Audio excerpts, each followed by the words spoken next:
안녕하세요.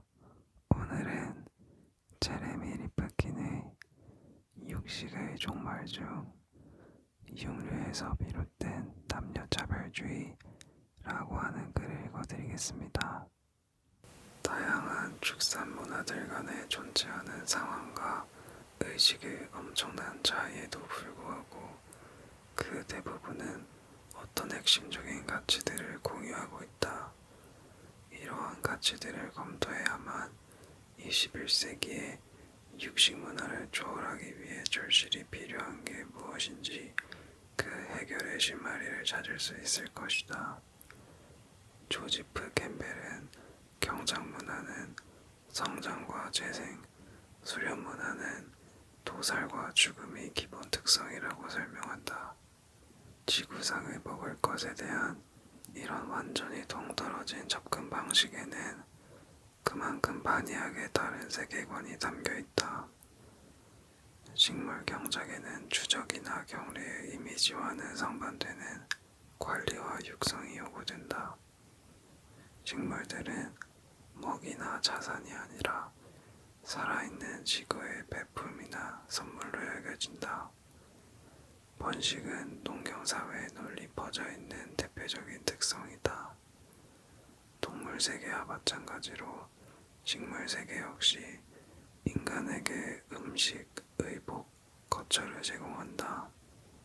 인간과 음식의 관계는 거대한 자연 순환에 기반을 둔 각기 다른 우주론적 규범에서 시작된다. 농경사회는 자연의 생명 주기와 결합되어 있기 때문에 재생이 항상 그 세계관의 우주론적 핵심이 된다. 자신들의 음식, 의복, 건축 재료를 주로 동물에 의존했던 전근대 문화는 곡물 문화에 비해 항상 죽음의 행위에 더 친숙하다. 육식 문화에 대한 조지프 캠벨의 말을 들어보자.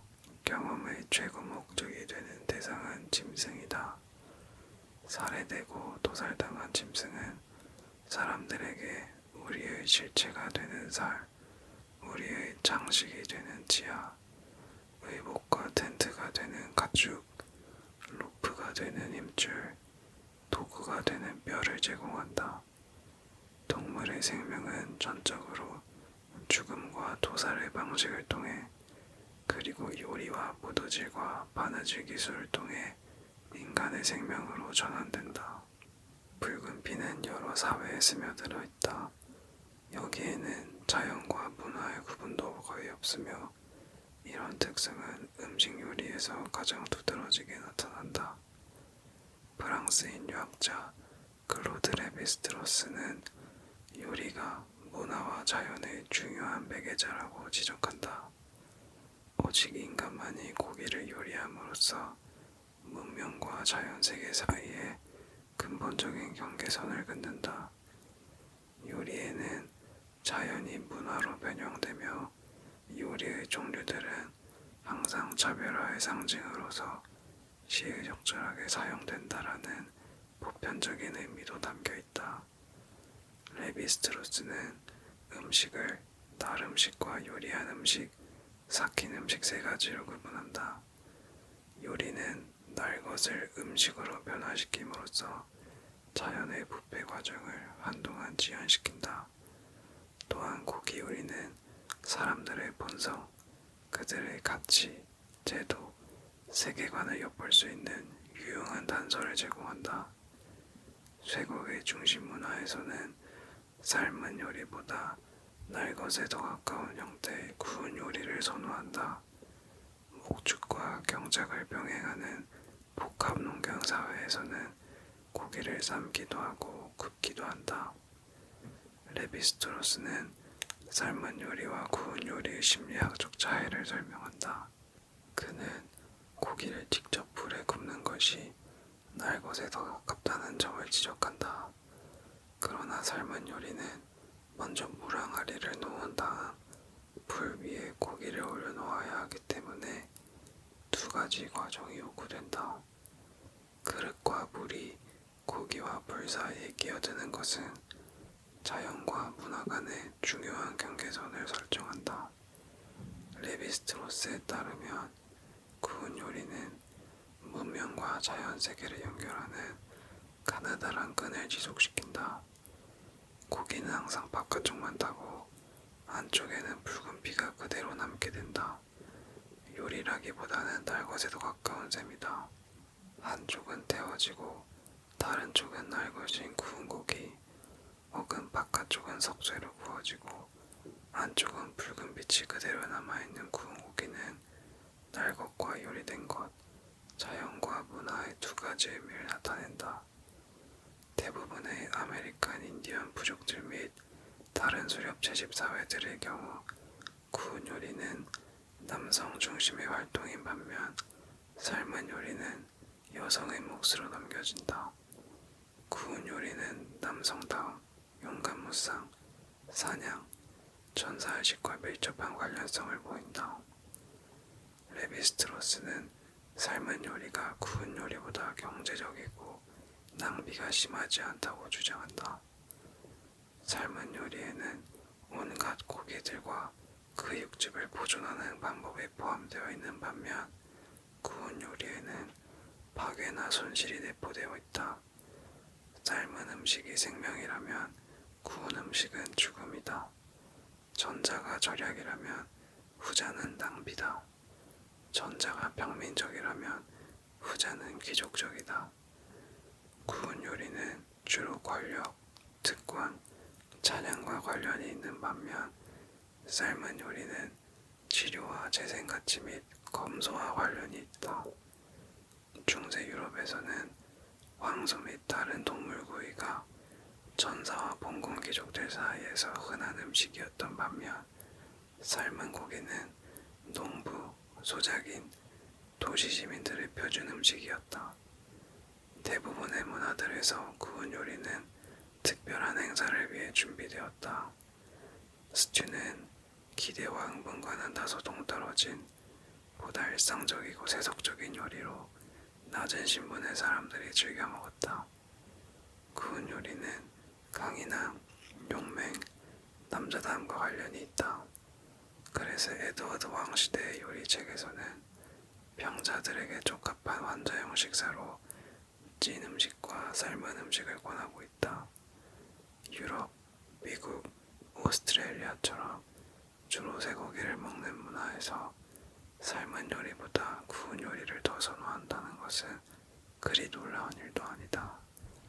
중세 유럽의 전사들, 근대 초기의 지주층, 신세계의 탐험가와 발견자들, 에팔레지아 드레일의 개척민들, 태평원의 가우보이들, 이들은 모두 주식으로 구운 요리를 즐겼다. 삶은 고기를 먹는 가우보이란 상상조차 할 수 없는 일이다.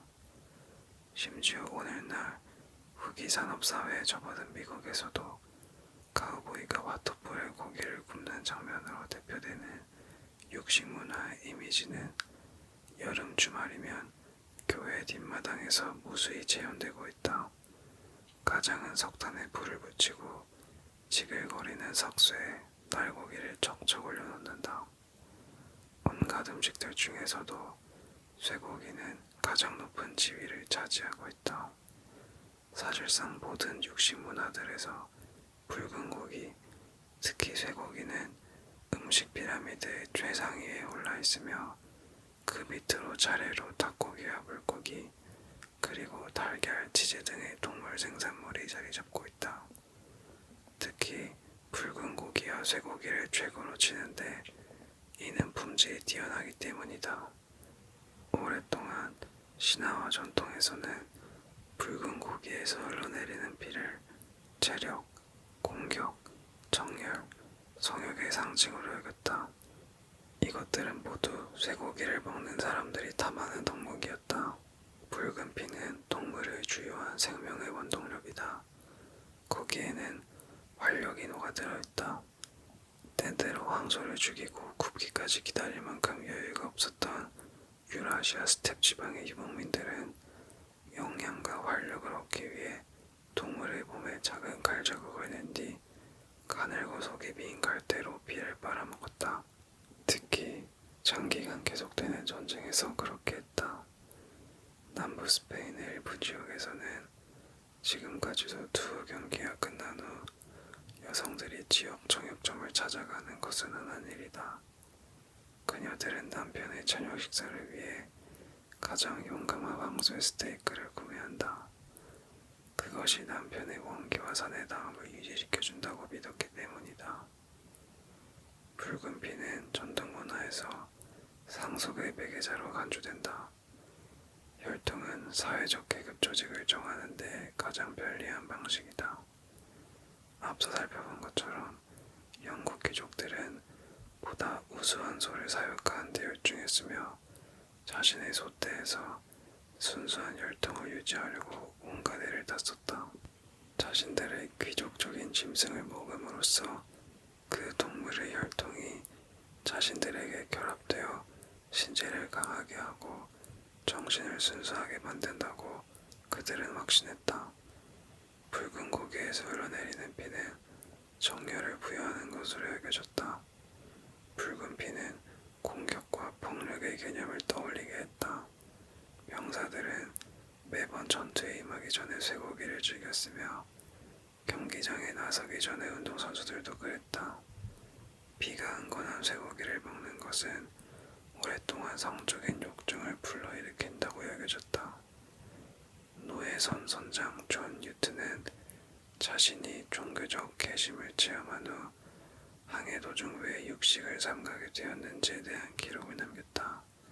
그는 음식의 변화가 여자 노예들에 대한 자신의 욕정을 막아줄 것을 바랐다라고 적었다.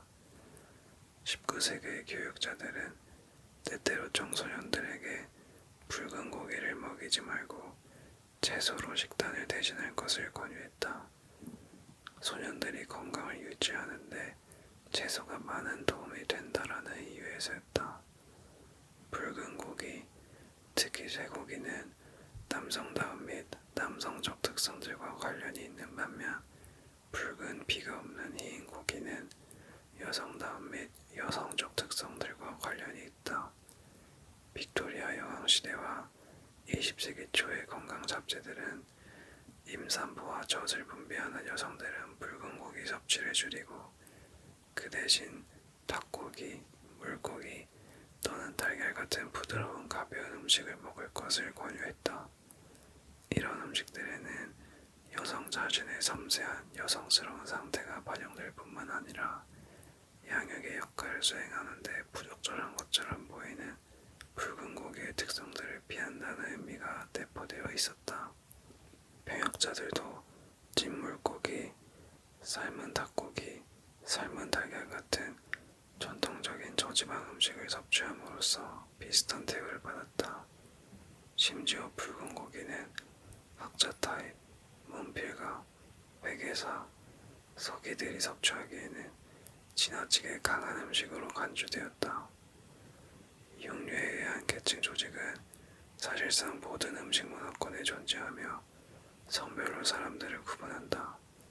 이런 점에서 육식 문화는 전통적인 식물 중심의 농경사회와 근본적인 차이를 보인다. 후자의 경우 음식에 의한 고도로 계층화된 조직이 그리 발달하지 않는다. 설사 식물 중심의 문화에서 성별의 계층 조직이 존재한다 할지라도 고기를 먹는 사회의 주요한 특징인 엄격한 음식 피라미드는 좀처럼 찾아볼 수 없다. 그것의 음식 섭취 관행은 평등주의에 훨씬 가깝다. 인류학자 패기 샌데이는 100여 곳의 비전문적인 문화들을 조사하던 도중 우연하게 동물 중심 경제는 남성 지배적인데 반해 식물 중심 경제는 훨씬 더 여성을 축으로 움직인다는 사실을 발견했다.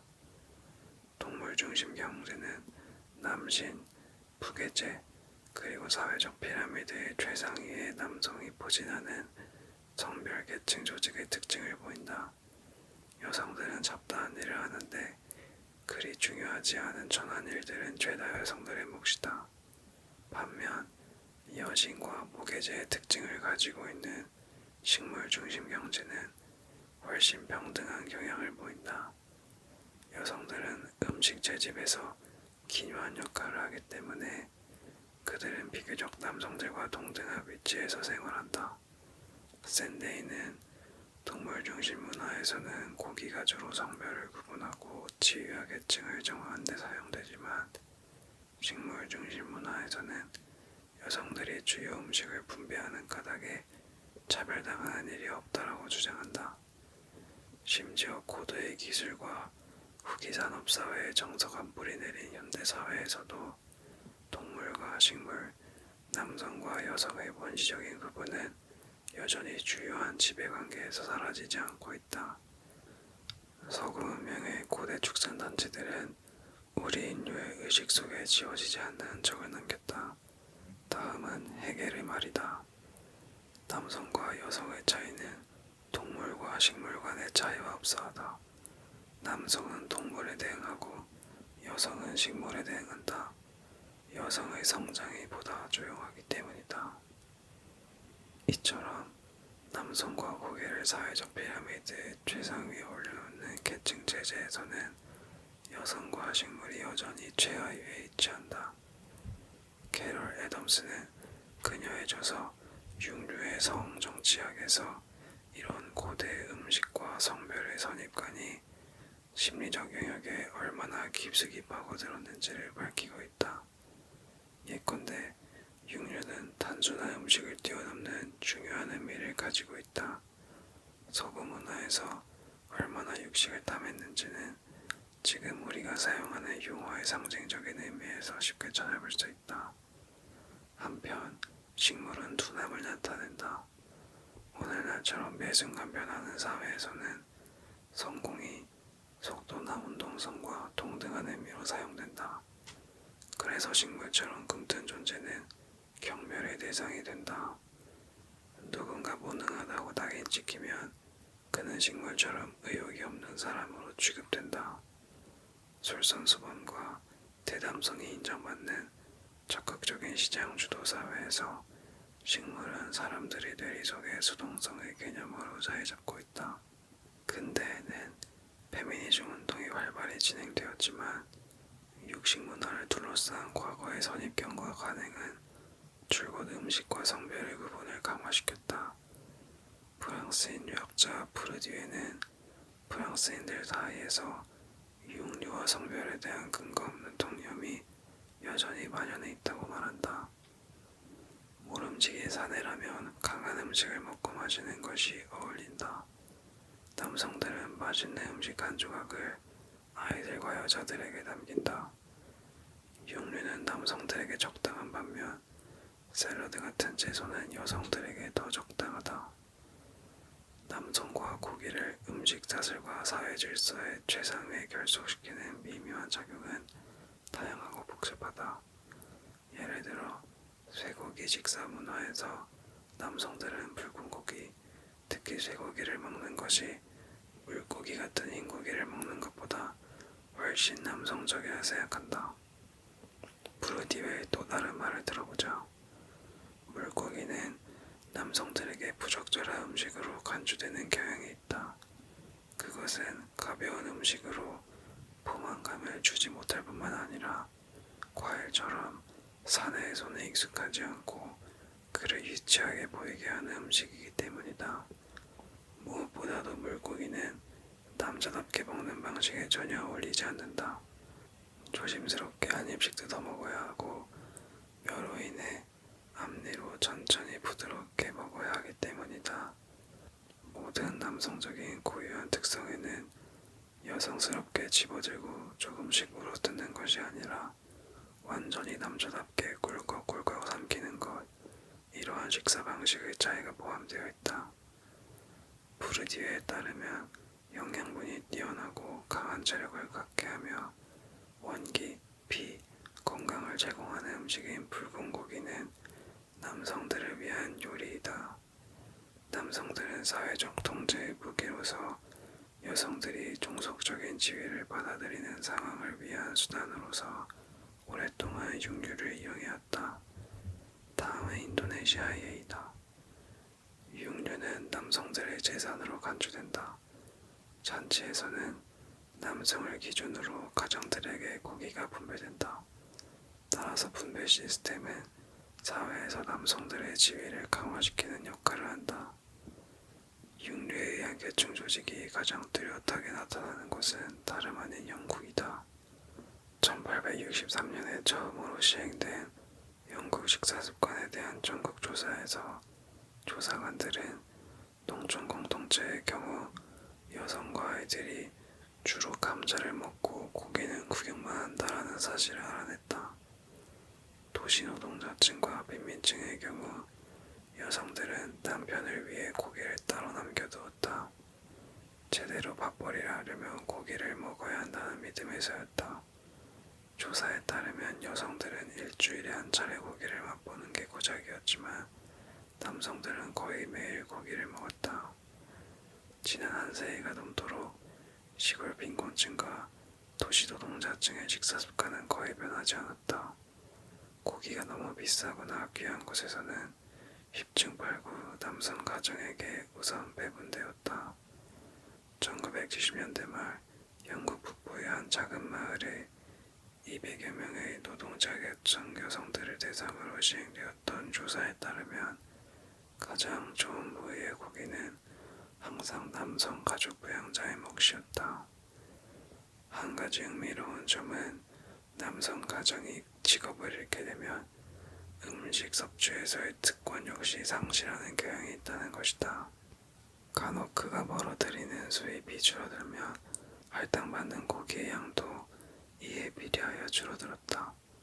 물론 어느 정도는 비용을 절감한다는 명분이었지만 그것 말고도 가족의 계층 조직에서 그가 더 이상 과거와 같은 특권을 누릴 만한 가치가 없음을 일깨워주려는 의도가 내포되어 있었다. 자료를 검토하면서 메리 원커와 니콜라 찰스는 고기가 남성의 특권을 나타내는 가장 대표적인 사례임에는 의심의 여지가 없다라고 결론지었다. 심지어 쇠고기가 값싸고 흔한 미국에서도 지배적인 행동 양식은 남성을 음식 계층 조직의 최상위에 올려놓는 경향을 보인다. 애덤스는 미국 요리책들에 대한 무작위 조사를 통해 저자들이 은연중에 과거의 선입견과 그릇된 통념을 내세우고 있음을 알아냈다. 독자들은 아버지의 날 메뉴로 런던식 스테이크가 안성맞춤이라는 권유를 받는다. 아버지들에게는 스테이크 만찬이 항상 인기 있는 메뉴라는 이유에서다. 여성을 위한 대접이라는 제목이 붙은 인기 있는 요리책 일장에서는 여주인이 점심을 준비할 때 채소, 샐러드, 수프 요리가 여성들에게 적합하다고 권하고 있다. 그런데 최근에는 아이러니컬하면서도 한편으로는 수긍이 가는 일이 벌어지고 있다. 현대의 고도기술 사회에서 신체적 힘과 능력에 최고의 가치를 두던 육체노동과 직업이 점점 더 사라짐에 따라 많은 남성들이 고기에 대한 남성적인 통념을 오히려 더 영속화하려는 경향이 그것이다.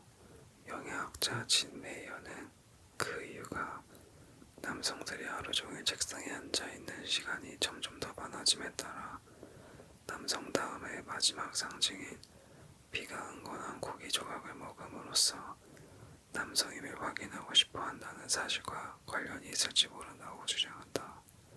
만약 고기와 남성다움에 대해 서구 문화가 지금껏 집착하는 강력한 상징적 의미에 대해 일말의 의혹이 남아있다면 국내 폭력과 쇠고기로 인한 분쟁과 관련된 통계를 살펴보는 것이 그런 의혹을 불식시키는데 상당한 도움이 될 것이다.